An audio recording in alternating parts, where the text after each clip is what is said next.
Good morning, everyone. Welcome to the Week of Action. Today is our last day of the Week of Action, day 7. This week, we have been celebrating innovators from all over the world, and we have particularly been highlighting their actions for climate. This week, we have showcased anything from ideas to big startups that are out there doing a change in the world to limit climate change. During the Week of Action, we have particularly have put attention to the role of youth and how we can encourage youth to take the path of action. Today, we are going to be talking about our Young Innovators program, and I have 3 special guests for you that are going to be deepening into what does it mean to mobilize youth and to work with youth. And well, I just want to remind you that your hashtag for today is Destination 1.5. And this is the hashtag that we have been using throughout the week ahead of the UN Climate Conference that is starting tomorrow. We can see that there is a lot of movement out there in Glasgow, and people are gathering to hopefully strike a new deal for climate. Let me start introducing you my guest for today. Luise, Gonza, Salvatore, are you with us? Yes, good morning. Good morning. How are you this morning?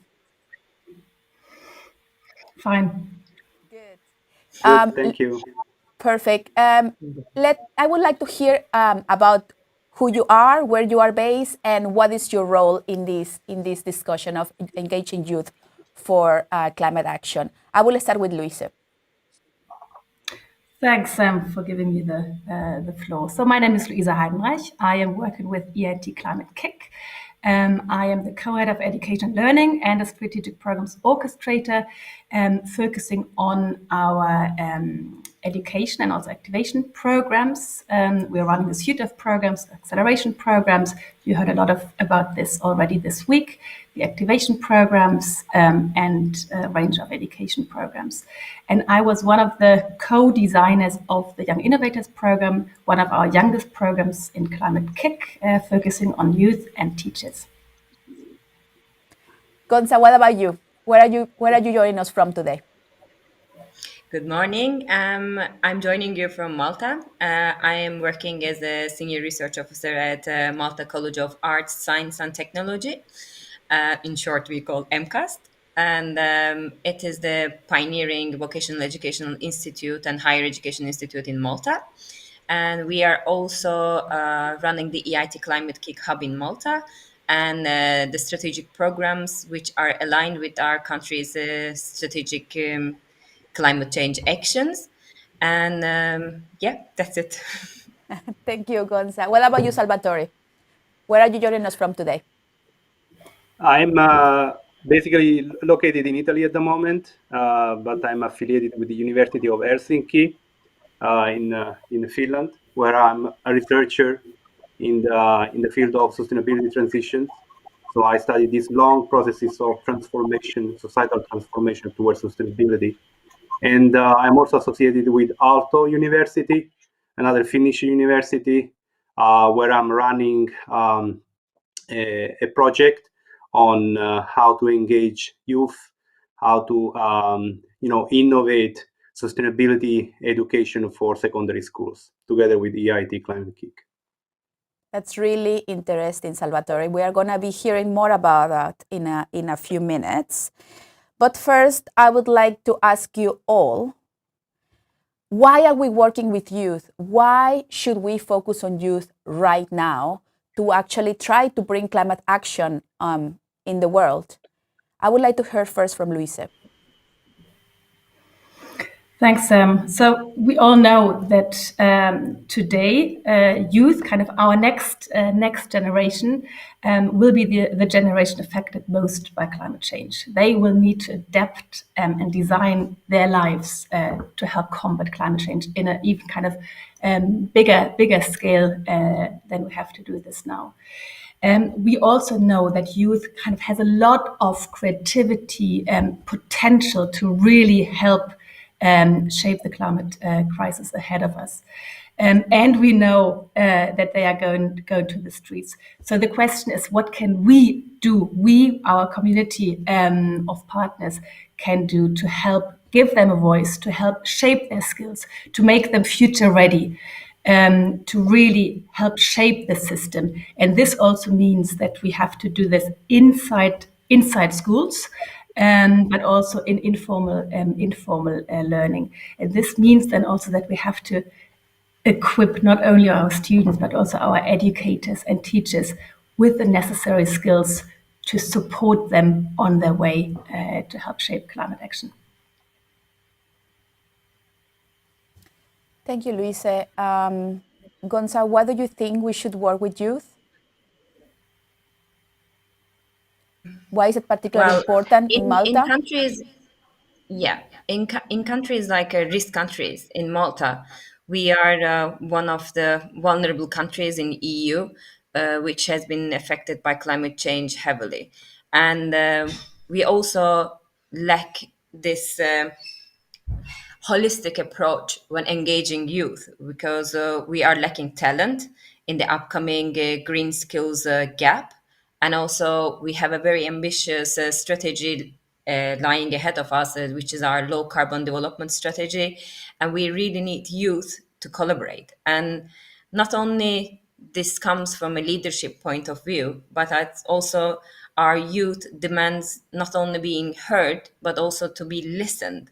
And we need to facilitate and orchestrate all these issues and come up with infrastructures ready for them to engage with climate change actions. So therefore, we have actually closely collaborating with our ministries, Ministry for Environment and Environment, Climate Change and Planning, and also Ministry for Education with their Sustainable Development Education Unit to realize this through Young Innovators programs and the tools that are available. We will talk about this more, but I think this is a very crucial step to equip youth and our teachers, as Luisa righteously mentioned. Thank you, Gonza. Salvatore, could you tell us why have you dedicated time of your research to explore engaging youth? Yes. Well, I would say that there is also a question of intergenerational justice. This generation will basically face, unfortunately, the worst of climate change towards the mid of the century. And I think it's a matter of justice. And it's also a matter of governance, more inclusive governance. So we need new governance models which will be able to take on board new stakeholders, which so far actually have not been having a role. So before the climate strikes, we have seen over the last 2 years, this generation has really not been heard. And that is a matter of justice, is a matter of more effective governance. And I also think it's a matter of equipping the next generation with the set of skills and competencies that are required to take action. So we need to equip this generation to be, leaders, and that's our goal as researchers and as people who have an interest in the future of our young people and society. Thank you, Salvatore. We are going to deepen more into what you have found out in your research. I hear a lot of words of justice, skills, green skills, future generation capabilities, empowering the citizens of this, all the citizens of this planet, basically. Luise, what are we concretely doing about it? Can you give me an example of how we manage that empowerment? Yes, sure. So the program has been designed with our partners and with teachers, and everything has been tested and piloted in schools with students. So we really shaped the program with a range of stakeholders, and we based all of the basis of the program, or the core methodology, is around systems innovation. And we have designed a lot of visual tools to make this more appealing for students and easy to work on, designing or analyzing systems, looking at the various stakeholders in systems, looking at the root causes of the problem, to then really come up with solutions, focusing on concrete challenges. So it's a challenge-led program that can be adapted to various contexts. And we do this by equipping. The program is run by multiple partners across the world, and they are training teachers to become kind of these role models in the classroom, and to help then to run workshops inside schools, but also outside. So it's the teacher training that is core of the program, and then challenge-led workshops in schools, where externals can be cities, municipalities, corporates, but also the school themselves come in kind of to introduce a challenge and then have students work on that concrete challenge. It can also be that the students come up themselves with a concrete challenge they wanna focus on, and they are then working with these canvases, to really mapping the challenge, from various angles, as I mentioned before. And then another kind of core and the heart of the program is the Young Climathon, where students from a school or multiple schools come together to work on 1, 2, or 3 concrete challenges a city has. That's the Young Climathon. You heard about this. Many are happening this week and also in November. So it's really a celebration. It's a hackathon, but students are then also celebrating working on this challenge and coming up with solutions that they then share with other students around the world. For those teams that want to continue working on this challenge, there's the opportunity being mentored, and this is kind of what Gonza said, being taken seriously and being listened to by these challenge providers. So that's really an important part of the program, that the solutions that these students are coming up with can be taken into account, or are taken into account by the local municipalities or by the school, and can then kind of be realized. So this kind of tapping, as I said also earlier, into the imagination and creativity of students, but then on the other side, being listened to is very, very important. So these are, you mentioned kind of, you were asking about the skills that are and competencies that are needed. It's really this creativity, critical thinking, communication skills is also very important. This peer learning. What we could also see is that sometimes the role of the teacher and the student changes. So the teacher is becoming really the listener and a mentor. So that's kind of a really interesting what's happening in schools, in the teacher-student relationship as well. But I guess our partner, so Salvatore, who is really delivering the program and has developed a module tapping into the imagination of students and really combating climate anxiety, has a bit more to say. And also Gonza, when it then comes to how is actually the ministry on board and why are they really engaging in the program? What's their aim? So I'm very, very curious to hear also from them what they have to say about this. So maybe Salvatore, you can mention a bit what the D game is about, and this kind of imagination, focus on imagination, and then later on we can hear from Gonza. Yes, we have a pilot project running with colleagues from Polytechnic University of Catalonia and colleagues from Stantec. In this pilot project, which was actually funded by EIT Climate Kick in 2020, is trying to innovate sustainability education in the context of secondary schools. So what we are trying to do is to reinvent the storyline of sustainability education. So you know that many environmental programs, they are focusing essentially on showing the scientific facts, the data about environmental pollution or about environmental problems.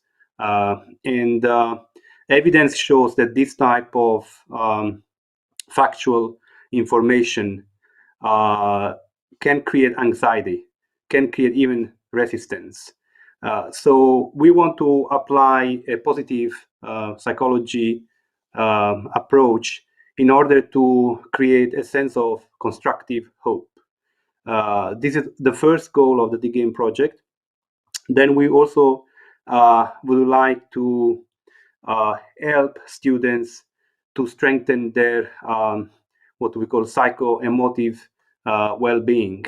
So it's not just about you knowing about scientific facts, understanding how systems function, but it's also about your emotional well-being. It's very important also to pay attention to values, to the set of values that support our actions. This is fundamental for the transformation that we are going to make in this decade.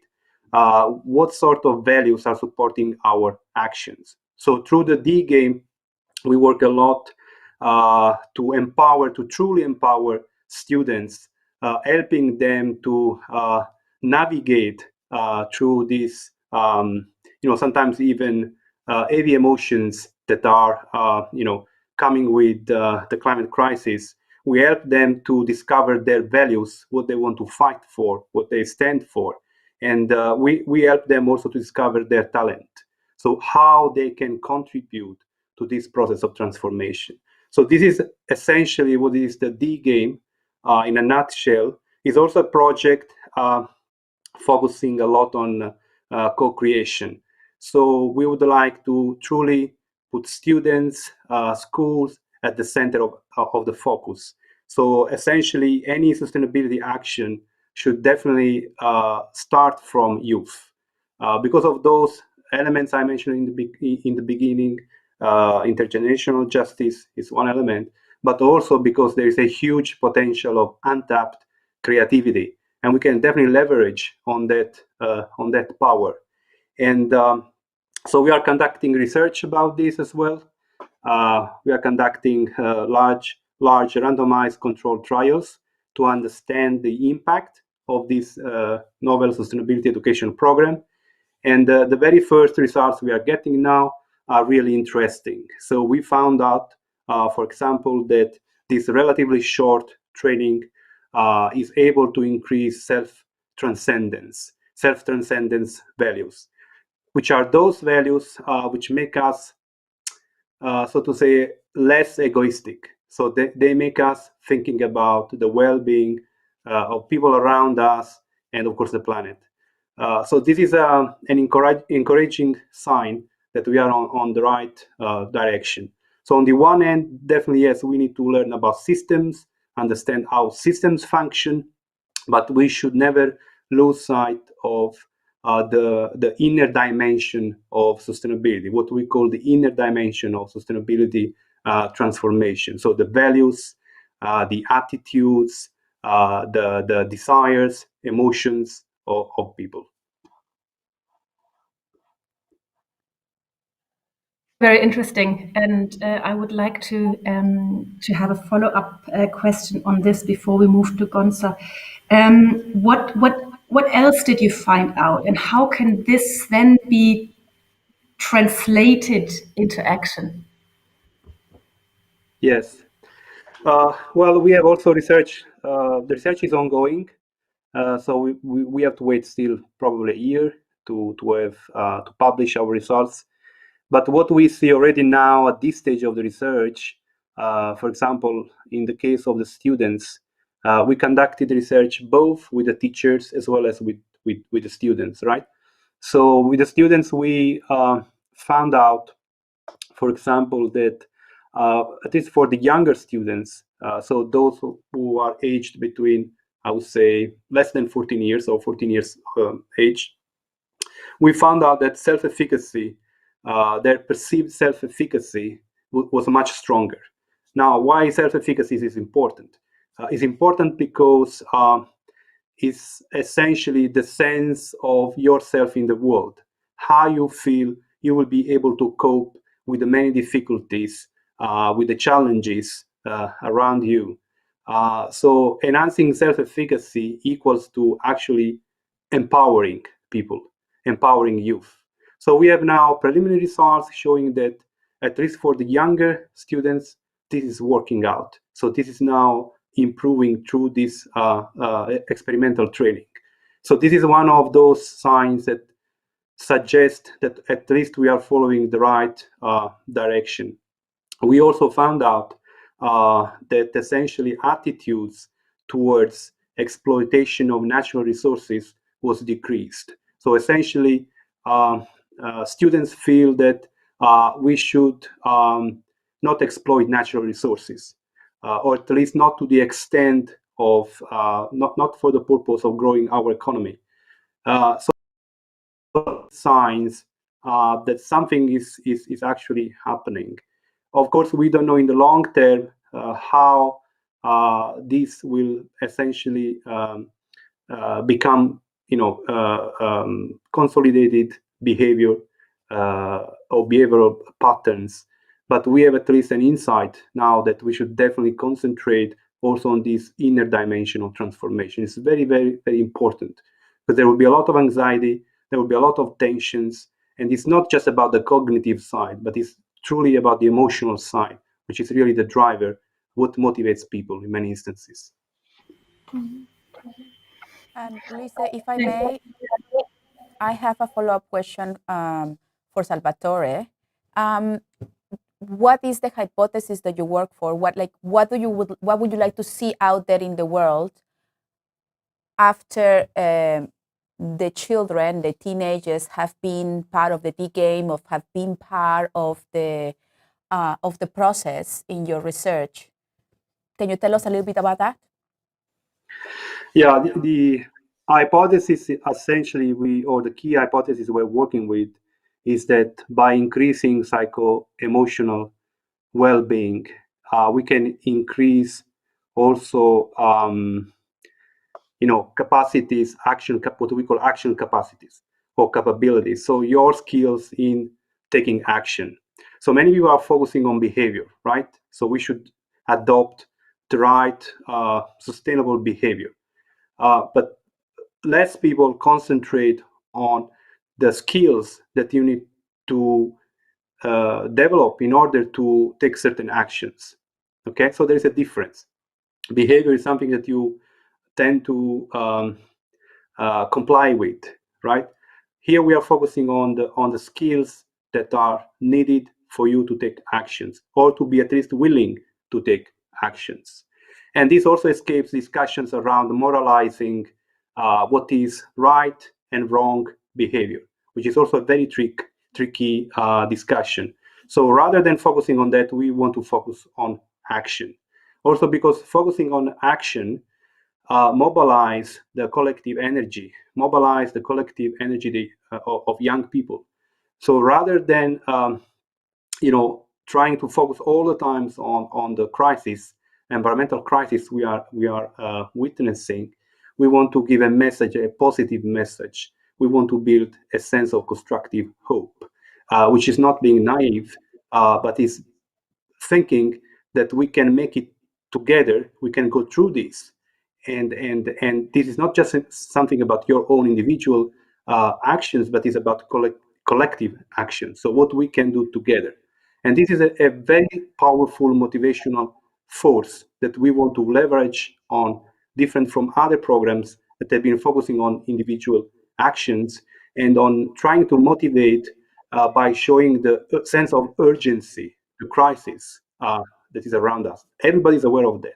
All scientists have been talking about these things since the 1970s. It's nothing really new to us. But what is really new is our understanding of how we can engage young people, how we can work with them. And we should definitely concentrate on a positive message, because otherwise, many people will be wondering why we should act in the first place, why we should do something about this. If we are so doomed, well, yeah, let's enjoy the last decade we are left.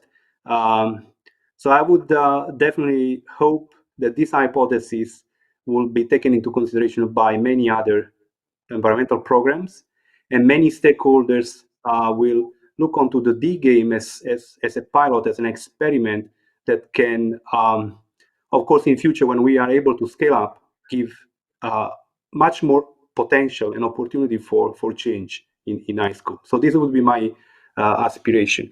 I hope through the Climate Kick network and the many people who perhaps are interested in this conversation we are having, to find many more people who would like to work with us, because it's really about this collective action we can take. Thank you, Salvatore. This very interesting research you are doing out there.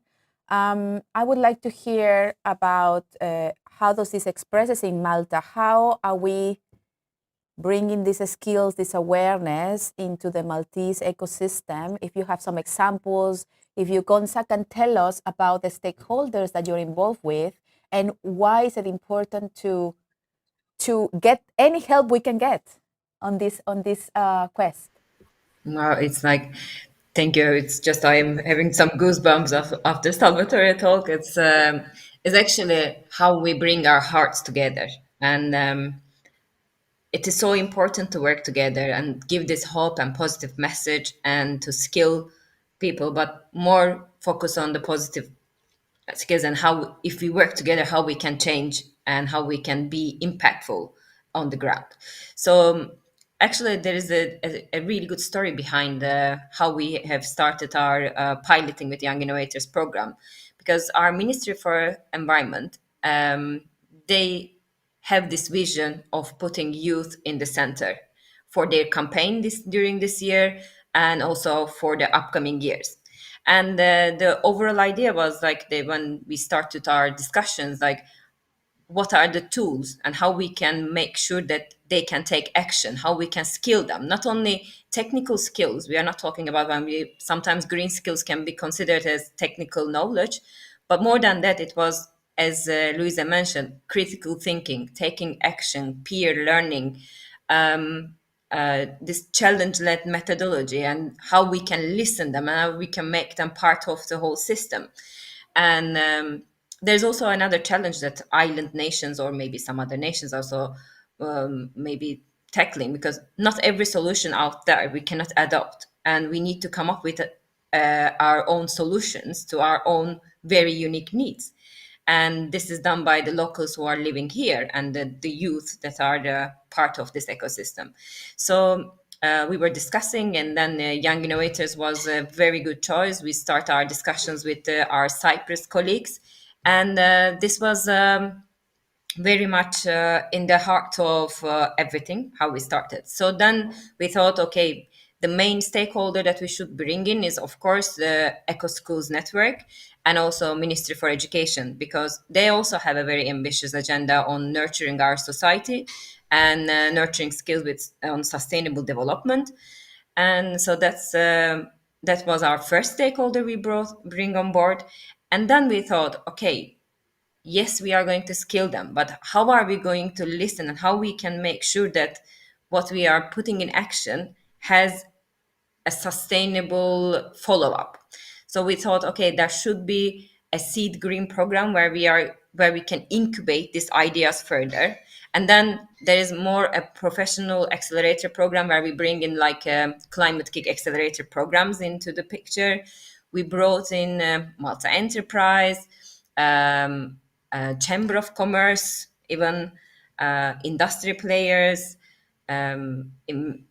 business angels networks, NGOs, are all startups, climate activists, and we are really trying to work together to make sure that we are aligned and we all have something to contribute. So everything in like we don't want to left them alone, okay, we are training teachers, yes, it's good, but this is again still a voluntary action. But then we are bringing them to the classrooms, and we are testing the ideas. We will have hopefully a young climathon where we are going to give visibility to these ideas, but it should not be stopped there. So there should be a mechanism supporting this initiative further, take their ideas, how we can implement them, how we can give enough funding or tools for these young minds to take them into action. So yes, Young Innovators is a very good start, very good pilot, but we also need to think of the other players of the ecosystem and make them understand why this program is crucial. So another thing, like we recently, together with the Transition Policy Lab, we did a interministerial dialogue, and youth skills was top on the agenda. So every discussion come to the bottleneck of, but yes, we really need to give priority to youth and them skilling them up and let them take action. So it's, yes, leadership is I think what matters now, and I really hope all governments around Europe will take this very seriously and take the leadership on skilling youth and this challenge-led learning, because I think it's key for everything in the future generations. Not only digital skills, but all the soft skills that we are offering them is, I think, very key. And yeah, so Thank you, this Gonza. is it. I hear many interesting concepts, tackling the awareness and the sense of community and the sense of understanding oneself as a young person can be very complicated. But if we do it at an early stage, from what I learned from Salvatore, we can actually achieve some important changes. And from you, Gonza, it's super interesting the broad set of partnerships and stakeholders being implemented in Malta to take on this challenge, and that the message that I got from you is that it doesn't just stop at activating at the schools, but it has to grow throughout the system to make the change even bigger and more important for everyone. Thank you so much for recognizing these ideas and these solutions that the youth comes up with, because they can too bring climate solutions to the table. And we are definitely not tapping into their creativity. I hear a lot of interesting concepts, a lot of seeds that are being planted for action. I would like to hear what is the main challenge each of you comes across when trying to go out there and expand a program like Young Innovators and expand support for youth and expand the partnerships that you are taking on. What is the main challenge you encounter? Luise, would you like to share a challenge, if there is any? I think a challenge that mainly our partners, as they are the key delivery, the ones delivering the program, are facing is approaching teachers. We all know they are very busy, specifically in the last 1.5 years. It has been harder for our partners really getting into schools, although they all recognize there is this demand from their students, and they also want to do something about this. It was just kind of the lack of time.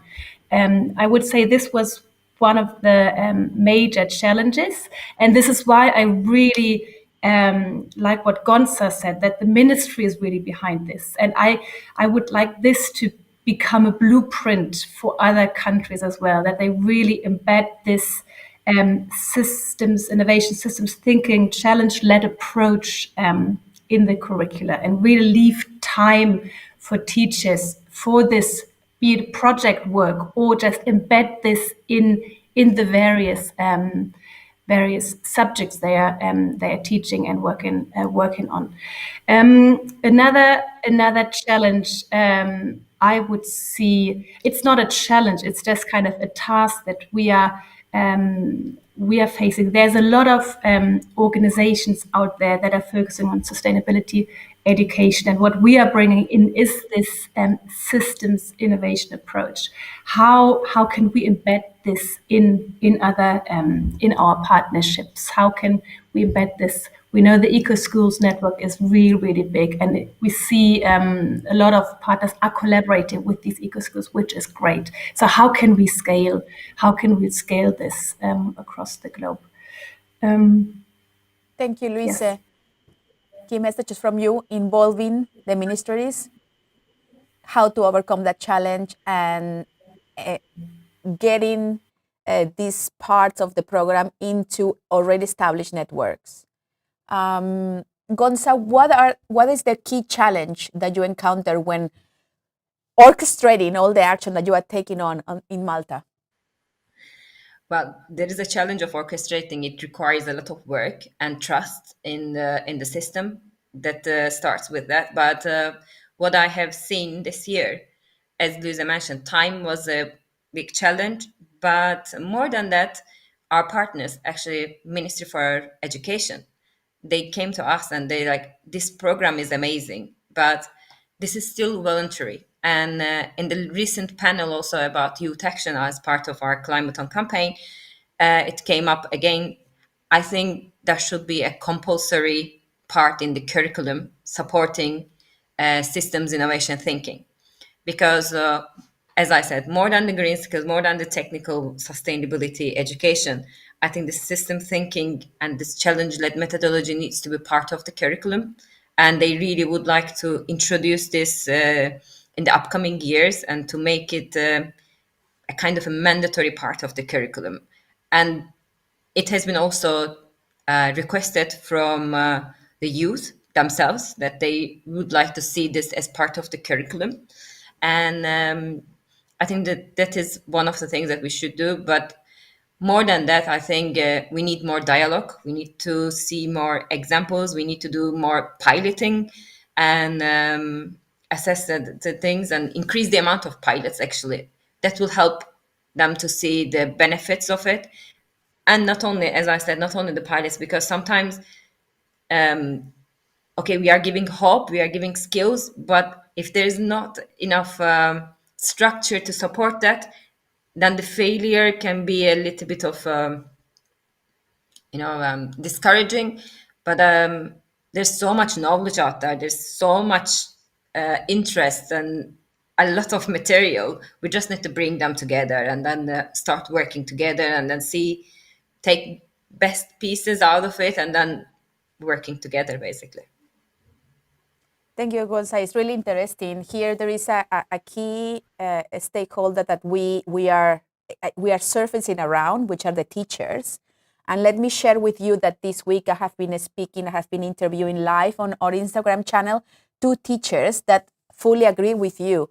They need the support and they need the time and the structure to bring climate innovation into the classroom, and that needs to come also from the ministries around in Europe. So here we have a really clear call to action for our governments out there.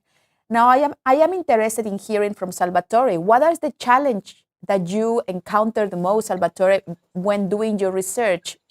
How does any action around you helps or hinders the development of your research? Yeah. So, many of the things that Luisa was mentioning resonate a lot with the work I've been doing here.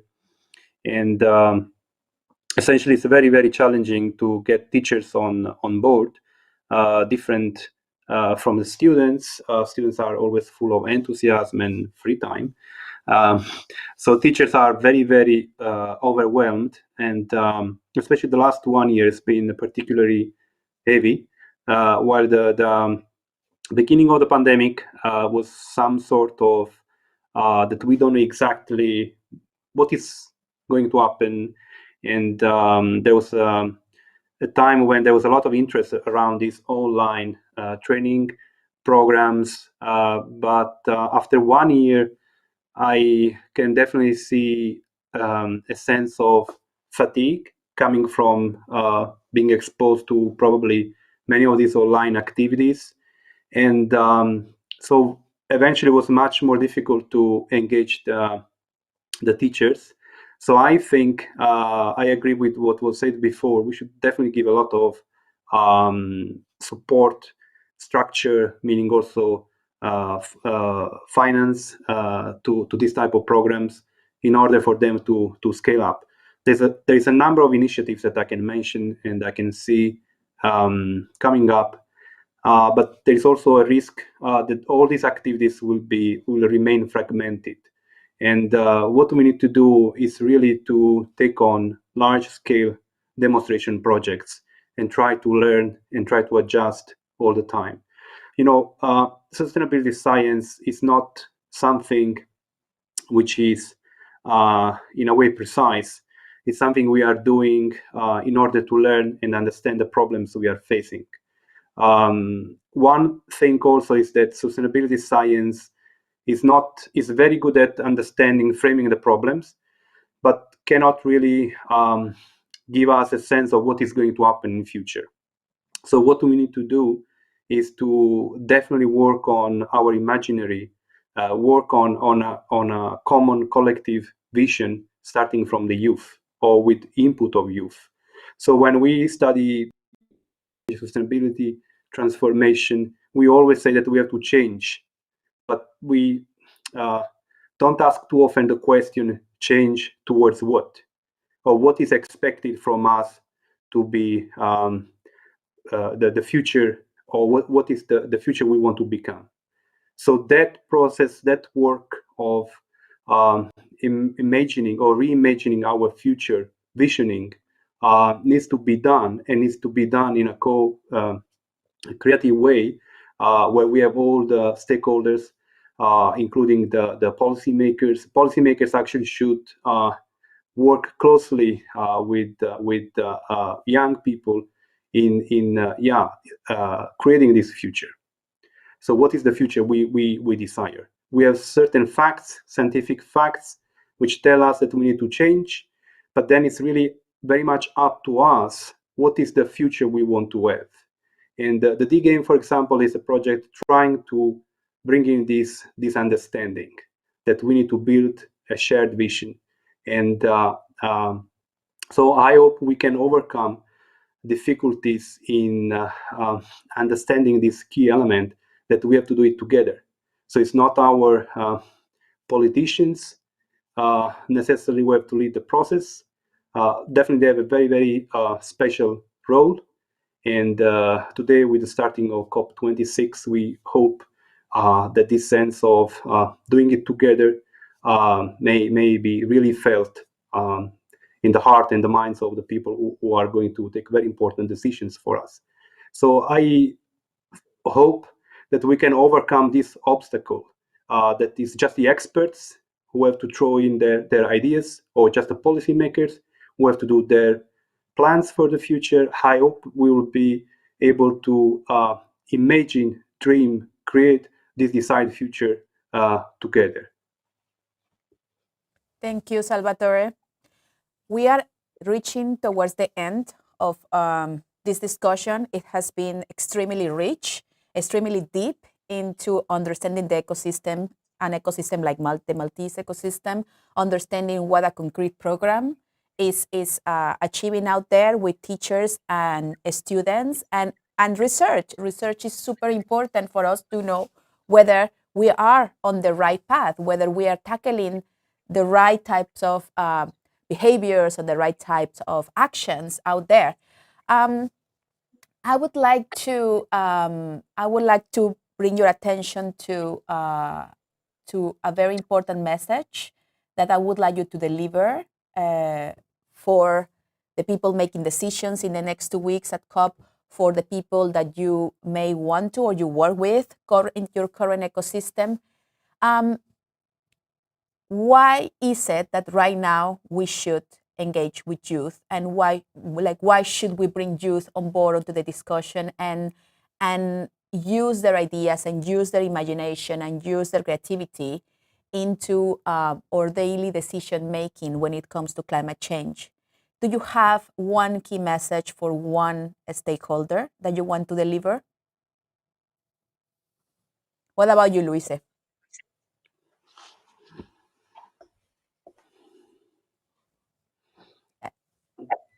Luise, I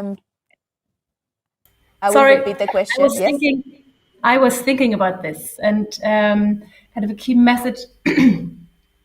I have maybe two key messages. One key message for youth is really keep pushing, keep challenging the ecosystem, keep pushing for making your voice heard, and really become an active player within the ecosystem, and in democratic decision making processes. And also use your voice as a consumer. I think that's really really important.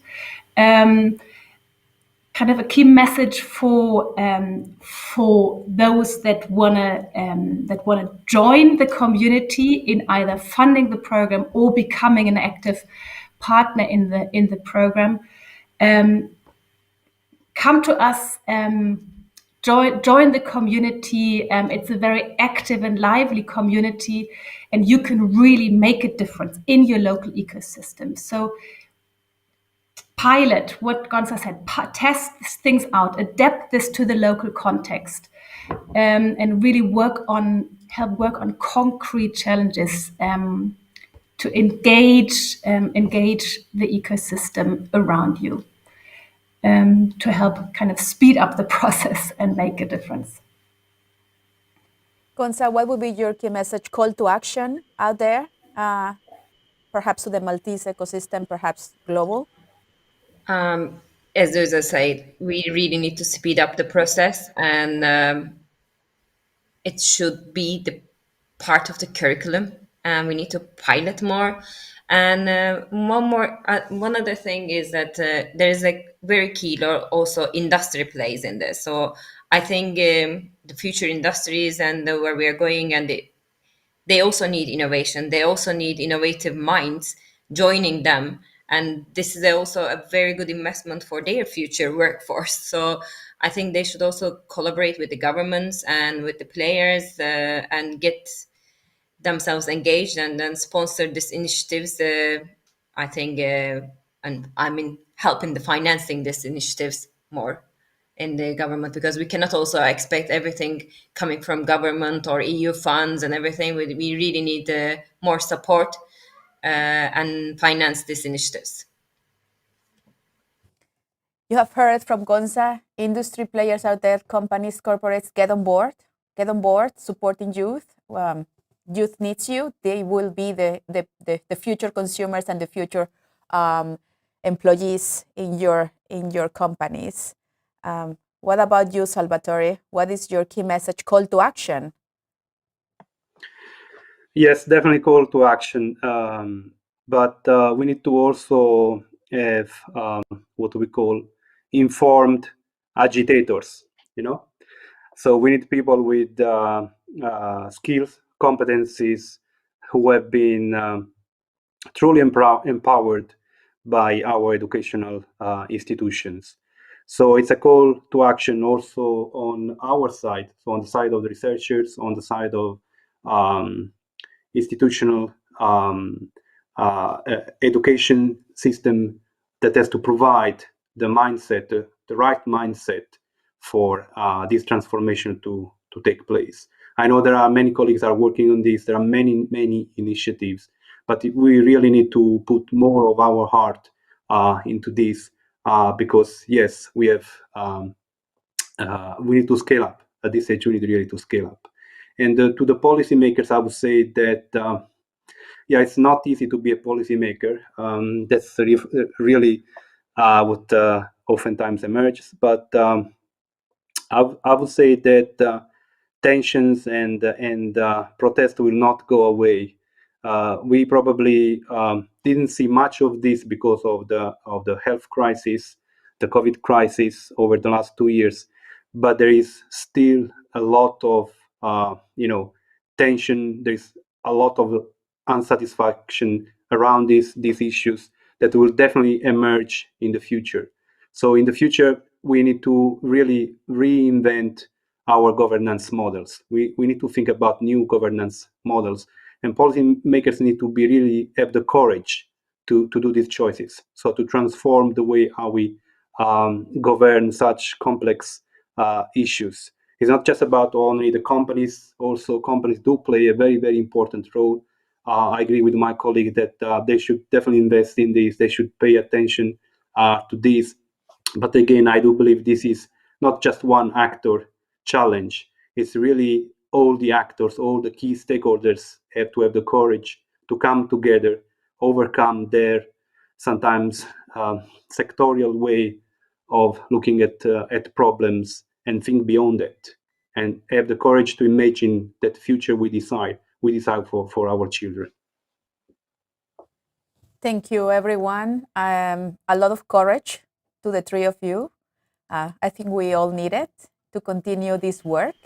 And we have heard a really rich set of findings, like true actions that we can scale and duplicate out there. We have also heard about really important indicators that this works. So partners out there, come and reach out to Luis, Salvatore, and Gonza and expand the partnership, scale the program, bring climate action into the classrooms. I think that I will leave that as a key message from this session. And I would like to thank you, the three of you, for being with us on an early morning Sunday and share a really rich set of insights and experiences. And we hope to see you again in the next months and to follow what is happening with the Young Innovators program. Thank you very much. Thank you. Thank you so much. Thank you. Well, now we are concluding the week-long of climate action. We have been seeing all sorts of actions being taken out there in the world, from an idea to a startup. We have been exploring different solutions from all over the world, from Latin America, from Africa, from Asia, from Europe. All over, we can see that people are doing different activities, they are innovating in different ways to tackle climate change. Now, I'll leave you with the task of finding your own way of tackling climate change, and stay in tune with EIT Climate Kick, and in the next weeks, taking action, raise your voice, trying to be heard for during the UN Climate Conference. Thank you to everyone, and we will be seeing you for more of climate innovation in the next months.